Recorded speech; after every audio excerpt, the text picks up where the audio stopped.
జాతీయవాద జర్నలిజానికి అసలైన వేదిక నేషనలిస్ట్ హబ్ ని సబ్స్క్రైబ్ చేసుకోండి. నోటిఫికేషన్స్ కోసం బెల్ ఐకాన్ పై క్లిక్ చేయండి.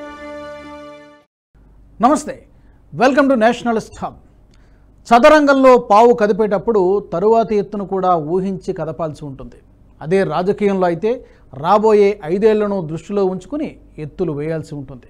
కానీ మోదీ, అమిత్ షా మాత్రం అలా కాదు. ఏదైనా పావు కదిపారంటే కనీసం 2 దశాబ్దాలను దృష్టిలో ఉంచుకొని చేస్తారన్నది రాజకీయ విశ్లేషకుల అంచనా. అందుకే రాబోయే 3 దశాబ్దాల పాటు బీజేపీని అధికారం నుంచి దూరం చేయలేమని అంటారు ప్రముఖ ఎన్నికల వ్యూహకర్త ప్రశాంత్ కిషోర్. కొద్ది రోజుల క్రితం జరిగిన ఎన్నికల్లో 3 రాష్ట్రాల్లో బీజేపీ విజయం సాధించింది. అయితే విజయం తర్వాతే అమిత్ షా, మోదీ ద్వయం పావులు కదపడం మొదలుపెట్టారు. సీఎంల ఎంపిక విషయంలో అమిత్ షా భారీ వ్యూహంతో పావులు కదిపారు. సీఎంల ఎంపిక ఎందుకు ఆలస్యమవుతోందన్న విమర్శలు వస్తున్న తరుణంలో ట్విట్టర్లో ఒక ట్వీట్ పెట్టారు. తన మనవళ్లతో చెస్ ఆడుతున్నట్లు ఉన్న ఫోటోను పోస్ట్ చేశారు. సరైన వ్యూహాలు రచిస్తున్న కాస్త ఆగండి అనే అర్థం వచ్చేలా ఆ పోస్టు చేశారనేది విశ్లేషకుల మాట. ఏదైతేనేం మొత్తానికి 3 రాష్ట్రాలకు ముఖ్యమంత్రులను ఎంపిక చేశారు. ఒక్కో రోజు ఒక్కో సీఎం పేరు ప్రకటించగానే ప్రత్యర్థుల అంచనాలు తలకిందులయ్యాయి.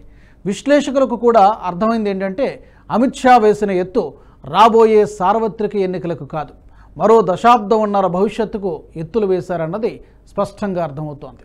మరి 3 సీఎంల ఎంపిక ఏ ప్రాతిపదికన జరిగింది? ఈ ముఖ్యమంత్రులతో భవిష్యత్తు ఎన్నికలకు ఏ విధంగా పావులు కదపవచ్చో తెలుసుకునే ప్రయత్నం చేద్దాం. ఛత్తీస్గఢ్ ముఖ్యమంత్రిగా విష్ణుదేవ్ సాయ్ను బీజేపీ ప్రకటించింది. విష్ణుదేవ్ 3 సార్లు మంత్రిగా పనిచేశారు. ఆయన మాజీ ముఖ్యమంత్రి రమణ్ సింగ్కు సన్నిహితుడు. ఆర్ఎస్ఎస్ అనుబంధ విభాగం వనవాసి కళ్యాణ్ ఆశ్రమంలో పనిచేసిన అనుభవం ఆయనకుంది. విష్ణుదేవ్ సాయ్ను నియమించడం వెనుక ఆయన గిరిజనుడు కావడమే ప్రధాన కారణంగా కనిపిస్తోంది. గిరిజనులు ఎక్కువగా ఉన్న ఛత్తీస్గఢ్కు సీఎంగా నియమించడం వల్ల కేవలం ఆ ఒక్క రాష్ట్రంలోనే కాకుండా సరిహద్దు రాష్ట్రాల్లో కూడా ఇది ప్రభావం చూపే అవకాశం ఉంది. 2011 జనాభా లెక్కల ప్రకారం చూస్తే భారత్లో 104 మిలియన్లకు పైగా గిరిజన జనాభా ఉంది. ఇది మొత్తం జనాభాలో 8.6%.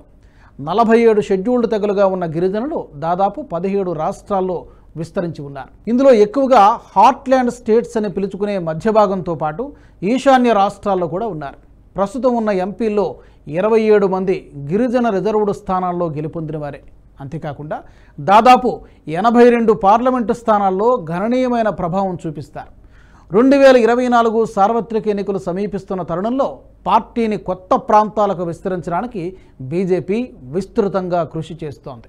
ఇక రాష్ట్రాల వారీగా గిరిజనుల ప్రభావం చూపే అసెంబ్లీ స్థానాల్లో ఒడిశాలో 24, జార్ఖండ్లో 28, మహారాష్ట్రలో 14 స్థానాలు, తెలంగాణలో 9, ఆంధ్రప్రదేశ్లో 7, కర్ణాటకలో 15 స్థానాలు, మొత్తంగా 97 స్థానాలున్నాయి. వీటిలో బీజేపీ కేవలం 4 స్థానాల్లో మాత్రమే విజయం సాధించింది. కొన్ని దశాబ్దాలుగా బీజేపీ పైన కేవలం పట్టణాలకు మాత్రమే పరిమితమైన పార్టీ అనే ముద్ర ఉంది. గ్రామీణ ప్రాంతాల్లో, మరీ ముఖ్యంగా గిరిజన ప్రాంతాల్లో కమలం పార్టీ అంత బలంగా ఉండేది కాదు. అయితే మోదీ, అమిత్ షా ద్వయం వచ్చిన తర్వాత దీన్ని సమూలంగా మార్చివేశారు. గ్రామీణ ప్రాంతాల్లో కూడా కమలం పార్టీని బలోపేతం చేశారు. అయితే గిరిజన ప్రాంతాల్లోకి కమలం పార్టీని తీసుకుపోయినా పూర్తిగా పట్టు నిలపాలంటే ఇది సరిపోదని పార్టీ పెద్దలకు ఉన్న అంచనా. హిందీ బెల్ట్లో ఉండే గిరిజనుల్లో ఇప్పటికీ హస్తం గుర్తు మాత్రమే బాగా తెలుసు. ఒకప్పుడు కాంగ్రెస్ పార్టీ ప్రవేశపెట్టిన రేషన్ బియ్యం వల్ల ఆ పార్టీకి చావల్ పార్టీ అనే పేరు వచ్చింది. గిరిజన ప్రాంతాల్లో నివసించే వారికి కమలం పార్టీ అంతగా పరిచయం ఉండేది కాదు. అయితే ఈ భావనను సమూలంగా మార్చేయాలనే ఉద్దేశంతోనే బీజేపీ పెద్దలు పావులు కదిపారు. ఇది ఇప్పటిది కాదు, ద్రౌపది ముర్మును రాష్ట్రపతి చేయడంతోనే మొదలైంది.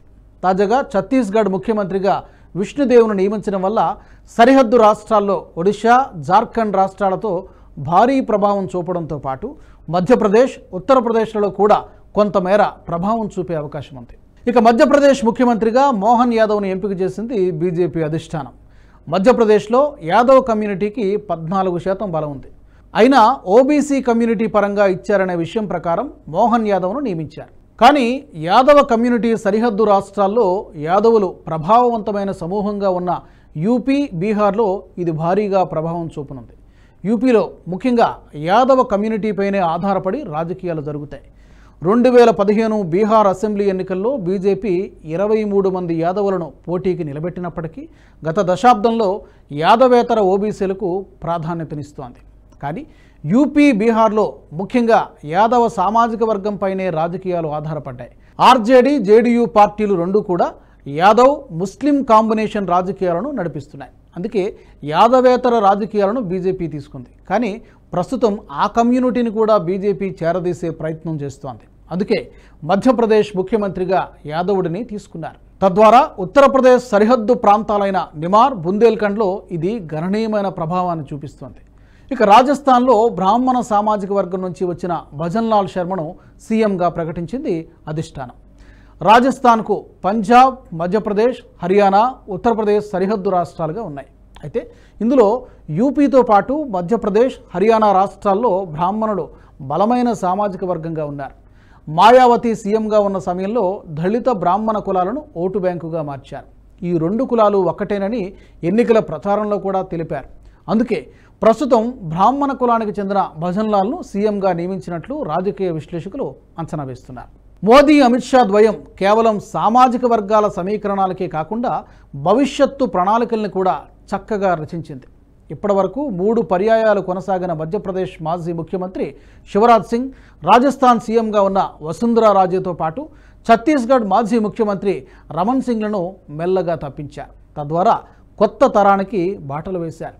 దీనివల్ల ఆయా ముఖ్యమంత్రులపై ఉన్న వ్యతిరేకతను తొలగించడమే కాకుండా గుజరాత్లో వరుస విజయాలను నమోదు చేసేలా బాటలు వేశారు. దీనివల్ల పార్టీకి ప్రజాదరణ తగ్గకుండా ఉండడంతో పాటు వరుస విజయాలు సాధించడానికి వీలవుతుంది. అంతేకాకుండా యాంటీ ఇన్కంబెన్సీ తొలగిపోయి ప్రో ఇన్కంబెన్సీ తీసుకురావడంలో ఇది గణనీయమైన పాత్రను పోషిస్తుంది. అది మోదీ, అమిత్ షా వ్యూహం అంటే.